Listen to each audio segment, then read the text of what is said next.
Assalamualaikum warahmatullahi wabarakatuh. Kami dari kelompok 1 ingin melakukan wawancara di tempat usaha Bapak Udin. Perkenalkan, nama saya Syarif Hidayat dengan NIM 1022.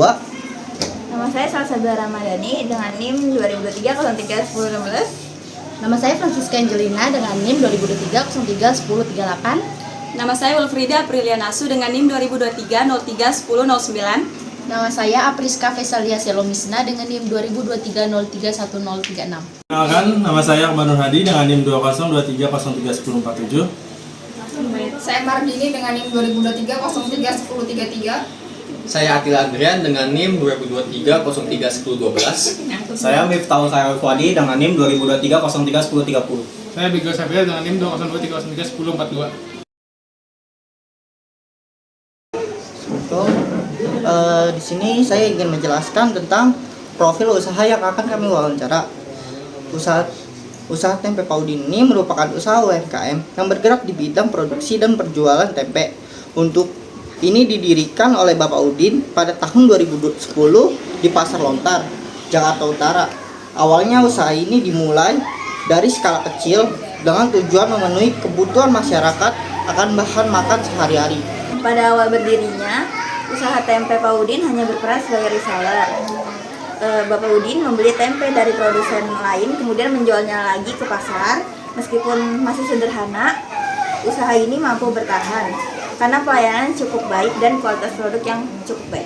Saja seiring berjalannya waktu, usaha ini mengalami perkembangan yang cukup pesat. Jumlah pelanggan semakin bertambah dan permintaan pasar terhadap tempe terus meningkat. Hal tersebut membuat Bapak Udin mulai mengembangkan usahanya agar lebih mandiri dalam proses produksi. Pada tahun 2018, Bapak Udin berhasil membangun rumah produksi tempe sendiri. Dengan adanya rumah produksi tersebut, proses pembuatan tempe dapat dilakukan secara lebih terkontrol sehingga kualitas dan jumlah produksi menjadi lebih terjamin. Hal ini juga membantu meningkatkan keuntungan usaha. Berkat kerja keras dan perkembangan usaha yang konsisten, usaha tempe Pak Udin kini semakin dikenal masyarakat. Saat ini, usaha tersebut telah memiliki lapak di 2 pasar di Jakarta Utara, yaitu Pasar Kaget dan Pasar Belimbing. Keberhasilan ini menunjukkan bahwa usaha kecil dapat berkembang menjadi usaha yang lebih besar apabila dikelola dengan baik.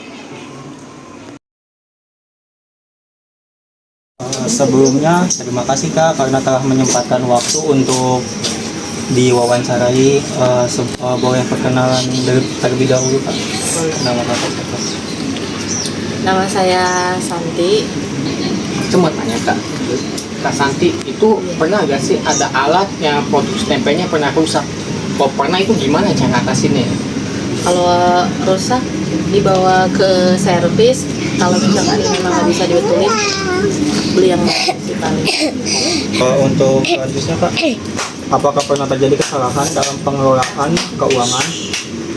Jika pernah, bagaimana cara mengatasinya ya Kak?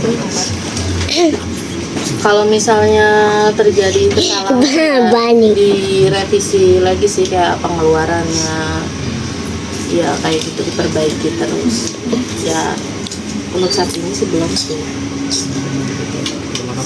Untuk selanjutnya, harga kedelai itu kan kadang suka naik, ngalamin kenaikan ya Kak. Terus bagaimana cara mengatasinya Kak? Naikin harga jual. Naikin harga jual. Tapi bukannya kalau misalnya harga jual tuh bakalan, maksudnya pembelinya bakalan kayak wah, harganya naik nih, nanti lagi belinya atau gimana? Ada yang ngeluh juga sih, tapi ya gimana pun juga enggak sih, tempe tetap paling murah nggak sih buat kebutuhan protein paling murah. Kenapa enggak yang maksudnya bentuk tempenya yang dikecilin tapi harganya tetap sama gitu? Enggak, karena memang biasa begitu. Terus juga kan suka ada di berita juga kan, jadi udah pada tahu kalau harga kacang naik, jadi pada ngerti sih.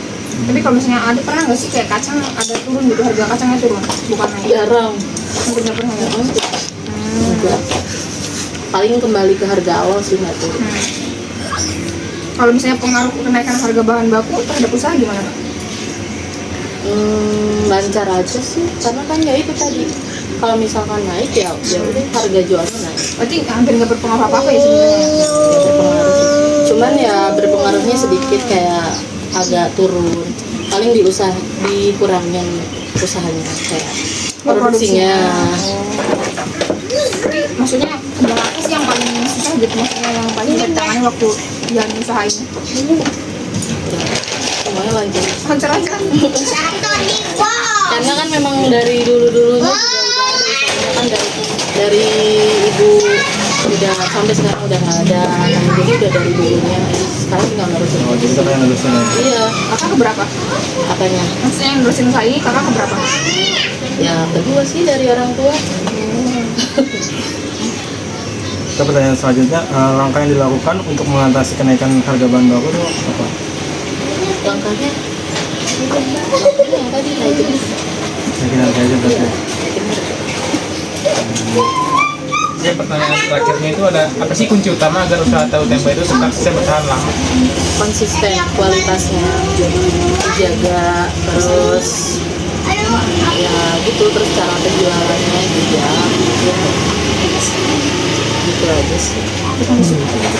Terus kan banyak nih di pasar tuh kan, bukan kakak aja kan yang jualan. Saingan.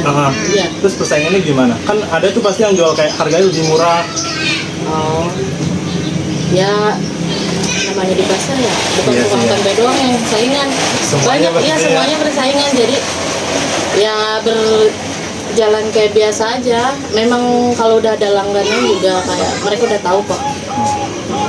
Yang penting ya tadi kualitasnya ya jangan sampai jelek aja, jadinya kita bertahan usahanya sampai sekarang. Yang dijual tahu tempe atau Tahu, tempe, oncom, terus lontong, lontong juga produksi sendiri. kalau misalnya tahu tempe itu cuma jual tahu tempe aja nggak, maksudnya udah diolah lagi jadi apa gitu, baru dijual kan harganya bisa lebih kan? Enggak, kita jual tahu tempe mentah aja. Paling kalau ada yang diolah tahu cok kayaknya ya, tapi kita nggak jual sih. Alhamdulillah setiap hari selalu habis. Kalau misalnya produksi itu per hari atau gimana? Per hari Satu hari berapa kilo? sampai Itu kilo sih. 80 kiloan lah, Itu 80 kilo cuma buat tahu atau tempe atau dua-duanya? dua-duanya. Baik, terima kasih untuk meluangkan waktunya. Ya, sama-sama.